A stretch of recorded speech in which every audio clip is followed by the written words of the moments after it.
What's up guys, Lumberjack333 here, and today I want to go over something that has been on my mind almost since I started playing this game, and that is arrow damage and a comparison between the now 4 different arrow types.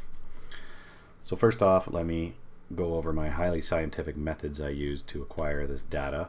This is a normal mode comparison, and I wanted to find consistent test subjects, so I chose our new masked cannibal tribe. Killed 6 cannibals of the 3 different types. Now I know you're thinking there's only 2 new cannibals, but we'll get to that in a second. So yeah, six cannibals for each arrow type of the 3 different cannibal types. Now I say 3 because there are only 2 new cannibal models, but there are actually 3 different levels of health. So when comparing the 3 new cannibal types, I used the skinny masked cannibals as a base health level, so we'll call them 100%. Now the large masked cannibals are actually 2 different health levels there. So we're going to call the lower health of the 2 a regular mask, and the higher health of the 2 a boss mask for the sake of this comparison. So the skinny masks are 100% health, the regular masks are actually 20% less, they're 80% health. And the boss masks are 40% higher than the skinnies. They are 140% health. So that right there was a pretty interesting discovery right off the hop, after I realized it wasn't a bug and there was consistent variations in the health there. Pretty interesting. So let's dig into arrow damage now. So as I said, I killed 6 cannibals of each type with each arrow type. So for wood, it was 5 wooden arrows to take down the skinny masked cannibal, 4 wooden arrows to take down the regular masked cannibal, and 7 wooden arrows to take down the boss masked cannibals. So that right there tells you the big masked cannibals, some of them are actually weaker than the skinnies. Now moving on to poison. Poison is a very long duration damage over time effect. So long that it was basically impossible for me to allow enough time for whatever I couldn't even figure out what the full duration of the poison is to allow enough time for that to take effect, so I just will consider it practical combat testing, and I fired the poison arrows at about the same rate that the fire arrows seemed to burn out. So the skinny masked cannibals were 4 poison arrows to take them down. The regular masked cannibals were 3 poison arrows to take them down, and the boss masked cannibals were 5 poison arrows to take them down. So calculating a percentage increase from the wood individually for the 3 cannibal types to poison arrows, and then adding those increases together, dividing by 3, gave me an average damage for the poison arrows, and that increase was roughly 33%. Now moving on to fire, everybody knows in standard mode, fire is way OP. The skinny masked cannibals took 2 arrows to knock down with a full burn, the fire arrows. The regular masks were 1 arrow, full burn, and the boss masks were, again, 2 arrows, full burn. Now that average increase across the 3 different cannibal types for the fire arrows was a 233% increase. Way OP, they're ridiculous in normal mode. And now last but not least, the one everyone is probably most interested in is the new bone arrows.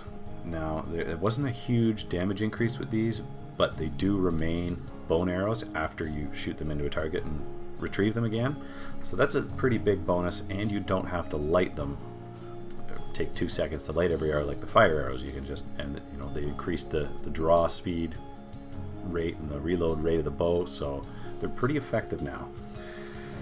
So the bone arrows took 4 bone arrows to knock down a skinny masked cannibal, 3 bone arrows to knock down a regular masked cannibal, and 5 bone arrows to knock down a boss mask. Now if you're paying attention and looking at my fancy little graph here on the screen, you'll realize that that is the exact same, relatively, I mean this isn't super accurate testing, as the poison arrows.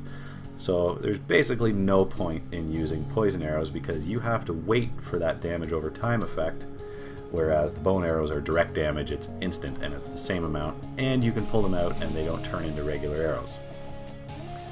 So our total average increase in damage for the bone arrows, again identical to the poison, 33%. pretty interesting. Not a huge increase. What I think I really would like to see, rather than increase damage in bone arrows, is do something to make the poison more effective. Because they're basically useless right now. There's no point in making them. There's no point in using them with the new bone arrows. They're essentially obsolete. So yeah, that's all I've discovered so far. Again, to recap our damage increases, we have the wood arrows for 100% base.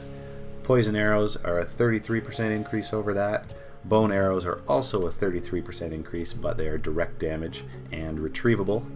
And the fire arrows are a whopping 233% damage increase over the wood arrows. Now, I would say that I had a lot of fun making this, but it has been a complete nightmare to get this consistent data and put everything together. It doesn't seem overly complicated, but when you dig in and start doing this stuff, it takes a lot of time. So I appreciate you guys watching this, and if you want to see a hard mode comparison, leave a like, leave a comment, let me know, subscribe, and I will work on more of these, because I enjoy the results. I don't necessarily like making them, but seeing the results at the end of it is well worth it. So thanks a lot for watching, guys. Hopefully I'll catch you in the next episode. Lumberjack333 out.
Yeah.